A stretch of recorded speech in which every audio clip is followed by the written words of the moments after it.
প্রধান উপদেষ্টার সেই সাক্ষাৎকারের সময় উপস্থিত ছিলেন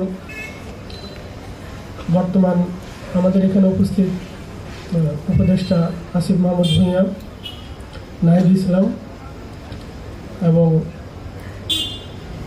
উপদেষ্টার সহকারী মাহফুজ আলম, এবং উনি বলেছিলেন খুব শীঘ্রই এটার সমাধান হয়ে যাবে, কিন্তু প্রায় 2 মাস হয়ে গেল, এখনো কোনো সমাধান হয়নি। 800 জন ব্যক্তি যেখানে রেকর্ডেড, তাদের নাম ঠিকানা পরিচয়ের ক্ষেত্রে কোনো সমস্যা হয়নি, যার জন্য স্বাস্থ্য মন্ত্রণালয়ের ওয়েবসাইটে সেখানে তাদের নাম যুক্ত করা হয়েছে। কিন্তু এদের 800 জনের টাকা দিতে আমি আমার অভিজ্ঞতা থেকে বলতে পারি এটা একদিনের ব্যাপার, কিন্তু মাসের পর মাস চলে যাচ্ছে, তাদের টাকাটা তারা পাচ্ছে না। আমি আমার ব্যক্তিগত কোনো টাকার আগ্রহী না, কিন্তু এমন অভিভাবকের কাছ থেকে আমার কাছে ফোন আসে যে তাদের সন্তানদের চিকিৎসার জন্য যখন তারা বিল দিয়েছে নিজের পকেট থেকে, পরবর্তীতে তার সন্তান মারা গেছে, কিন্তু এখন তারা লোনের সেই কিস্তি বা সেই টাকা দিতে পারছে না, কিন্তু তারা ফাউন্ডেশন থেকে কোনো টাকা পাচ্ছে না, সরকারিভাবেও কোনো টাকা পাচ্ছে না।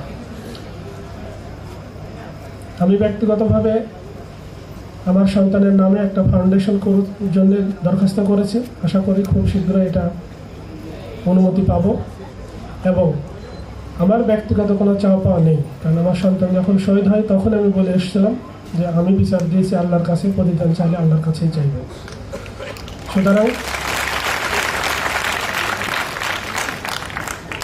এবং মামলার বিষয়ে সেদিন কিছু সাংবাদিক যে আমাকে এক ধরনের চাপ প্রয়োগ করছিল যে আমার কোনো বক্তব্য নেওয়ার জন্য, আমি বলেছি যে আমি সেদিনও বলেছি আমার সন্তানের জন্য আমি বিচার দিয়েছি আল্লাহর কাছে।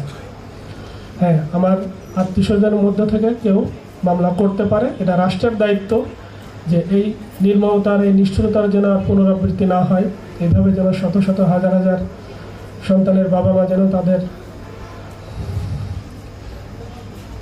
কলিজার ধনকে আর হারাইতে না পারে, তার জন্য রাষ্ট্র দায়িত্ব নেবে। কারণ এখন ডিজিটাল যুগ, কে কোথায় কিভাবে নিহত হয়েছে, কার গুলিতে, এটা সবই স্পষ্ট।